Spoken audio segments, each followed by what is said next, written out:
For some people, the new American dream is not to live there.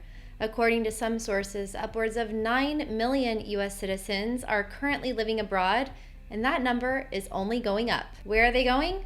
Everywhere, but especially Europe. I've been helping Americans move abroad for the last 20 years, and this is the first time that I've seen the top 5 countries all in Europe, starting with Spain, France, Portugal, Italy, and the Netherlands. But there's one other major difference that I've seen in my clients between pre-2024 and now.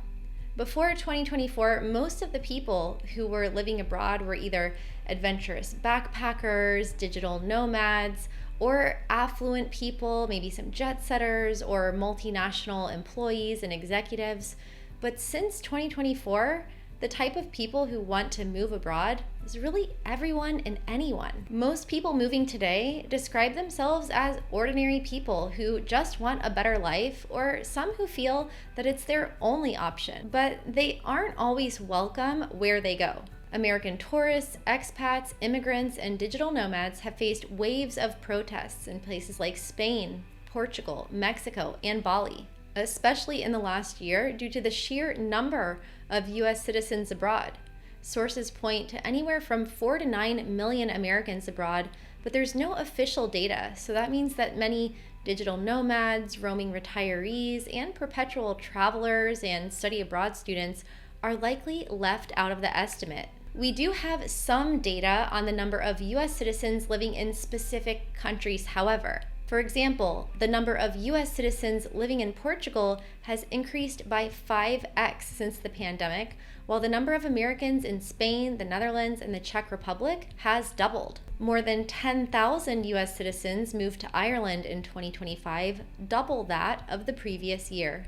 Some people have been calling this the Donald Dash due to the numbers of Americans spiking after the 2024 elections, but as someone who's been helping Americans leave the country for more than 2 decades, I've seen this coming for years. The pressure to migrate away from the U.S. has been bubbling for a long time, fed by the rise of remote work, inflation, living costs, and the overall desire for a better quality of life. The U.S. experienced a net migration loss of 150,000 people in 2025, and that number is expected to increase.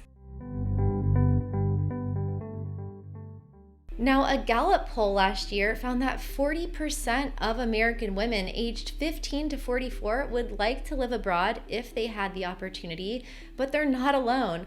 All different types of people, from students and professors to small business owners, engineers, retirees, corporate workers, and digital nomads. It seems like everybody would like to try life abroad. Parents especially, who are concerned about the deteriorating state of the U.S. education system and especially the risk of school shootings, have also been fleeing abroad. Says one parent who lives in Germany, "You don't face the prospect of your 5-year-old going into kindergarten and doing an active shooter drill here. The wages are higher in the US, but the quality of life is higher in Europe." Now, US government policies only seem to be encouraging this mass exodus, from domestic initiatives that seem to be increasing the cost of everything from groceries to healthcare to gas prices, to things like the Trump Gold Card, which only encourages millionaires and billionaires to live in the US tax-free. There's also the long-term trend now of an ever-increasing number of Americans renouncing their US citizenship. This number has jumped from only a couple hundred back in 2009 to 6,000 in 2020. In the last few years, it's definitely been around 5,000 or 6,000 people per year. Recently, the cost of renouncing your citizenship may be going down, so we might see even more people taking this route. Thousands of US citizens have also been looking to get second passports through citizenship by descent from their ancestors who lived in other countries, and I'm actually one of them. But unfortunately, some countries have been restricting the ability to get citizenship by descent, such as Italy and Romania. This has directly impacted me. But on the other hand, countries such as Canada are making it easier for foreigners to claim Canadian citizenship.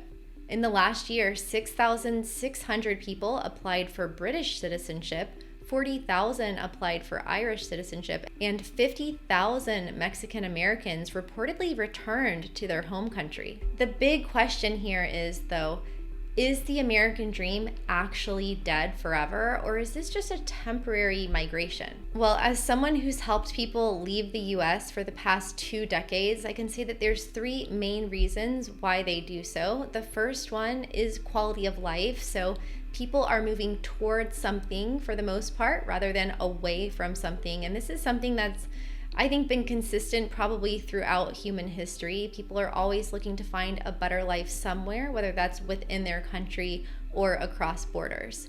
The second reason is the political climate, and this has been a more prominent reason in the last couple of years.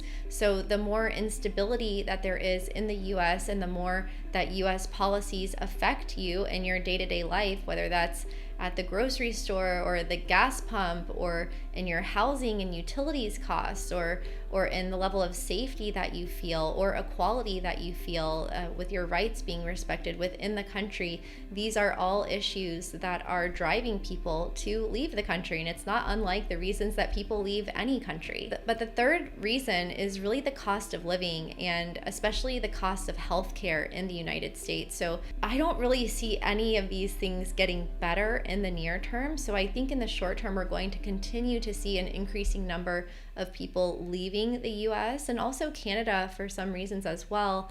And we'll see what happens long term.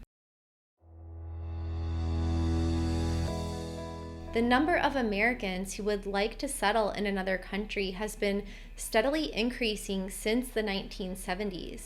And I'm of the opinion that we may still be in the early adopter phase of this trend of people leaving the US for a better quality of life, more political stability, and a lower cost of living elsewhere. A researcher who spent years studying this trend says that it undercuts this American exceptionalism of we have the best quality of life, we're the best country in the world, and everyone wants to move here. Well, Americans move abroad and they find that they like life better abroad. Now, there are pros and cons to living in any country. No country is perfect, and Europe as a region and an economic bloc certainly is facing its own share of problems, one of them being an aging population, dwindling in many places in small towns and villages, also brain drain.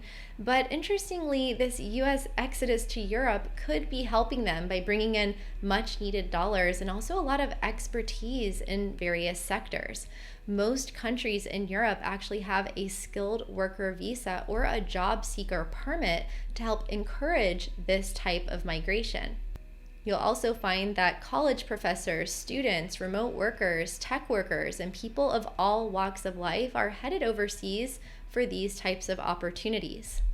Now, looking long term, a huge influx of Americans could have a direct impact on the culture, the costs, and the housing prices that many of us are trying to escape. For example, there's now more US citizens living in Norway than Norwegians in the US. At the same time, the dollar is weakening, down 12% against the euro at the moment, and this is definitely increasing concerns among my clients about the rising costs of living in places like Europe. But for now, it's still quite affordable. There are a lot of countries worldwide where you could still live on around $1,000 per month, and most of my clients are not rich by any means. There was a long time a perception that you had to have a lot of money to live abroad, but now it's quite the opposite, that you can save money by living abroad. And on average, most of my clients earn between $2,000 and $5,000 per month from their remote jobs or their pensions and Social Security. So you can have a modest income and a modest lifestyle abroad and live a good life. The number of people who hope to immerse themselves in a foreign culture, however, are often surprised by the number of Americans living abroad, which really provides an opportunity to find places off the beaten path. There's apparently even a plaza in Madrid that locals refer to as Plaza USA because of all the expats that hang out there. Now, when I first told my family that I wanted to move abroad many years ago and that I wanted to live in Europe permanently someday, they were pretty confused, especially my grandfather. His family moved from Eastern Europe to the US for a better life, and he was like, why would you want to go back there when we did so much to be able to come here? And all I could say is that things change a lot in 100 years, and sometimes things come full circle. I don't think I'm the only one who is looking to return to my roots of my ancestry over in Europe. Maybe you are as well. If you're interested in following my journey to moving back to Europe, I will link to that video right here. But if you want a step-by-step guide on how to leave the United States, watch this video next, and feel free to reach out for me for some extra help.